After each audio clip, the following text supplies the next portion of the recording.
जय भोजपुरी, जय भोजपुरिया। हम हैं डॉक्टर कमलेश हरिपुरी मुंबई से। जो गीत सुनावा था नहीं, एक गीतकार हैं पंडित दिनेश्वरनाथ मिश्र जी वाराणसी से। कारी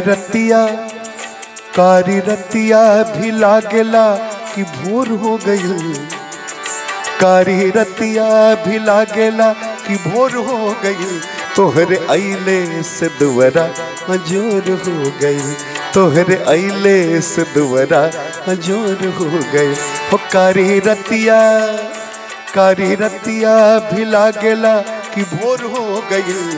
कारी रतिया भी लागेला कि भोर हो गई। तोहरे अइले से दुवरा जोर हो गई। तोहरे अइले से दुवरा जोर हो गई।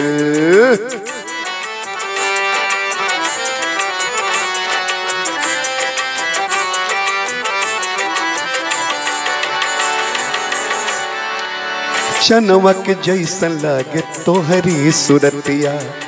चनवा के जैसन लागे तोहरी सुरतिया। अब पिपरा के छाँव जैसन भोली रे मूरतिया। चनवा के जैसन लागे तोहरी सुरतिया। पिपरा के छाँव जैसन भोली रे मूरतिया। पिपरा के छाँव जैसन भोली रे मूरतिया। देख तोहरा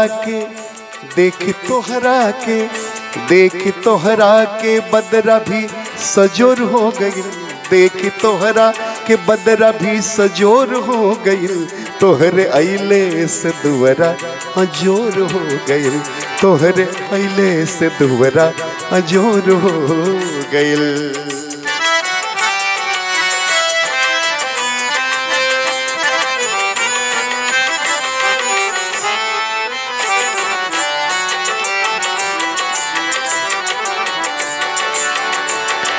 चल लूत बाजला पौआ पयलिया। चल लूत लागेला, चल लूत बाजेला पौआ पयलिया। चल लूत बाजेला पौआ पयलिया।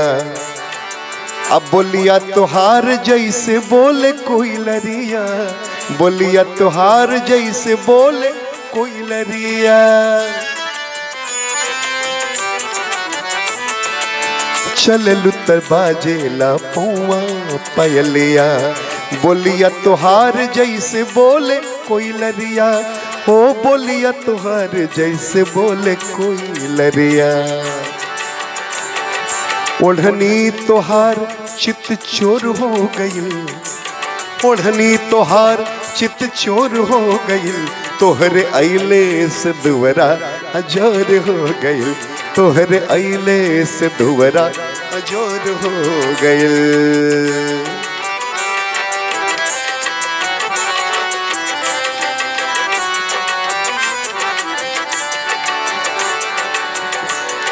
खेतवा के मेड़ नियन पतली कमरिया। खेतवा के मेड़ नियन पतली कमरिया। लाखन में एक बाड़ू तू तहे गुजरिया। लाखन में एक बाड़ू तू तहे गुजरिया। खेतवा के मेड़ नीन पतली कमरिया।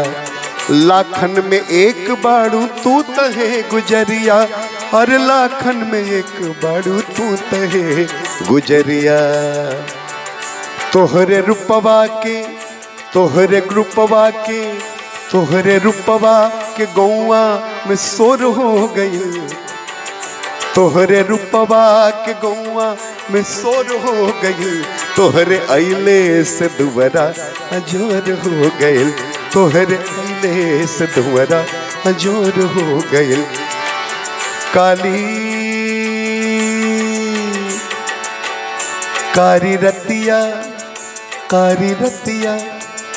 कारी रतिया भी लागेला कि भोर हो गई। कारी रतिया भी लागेला कि भोर हो गई।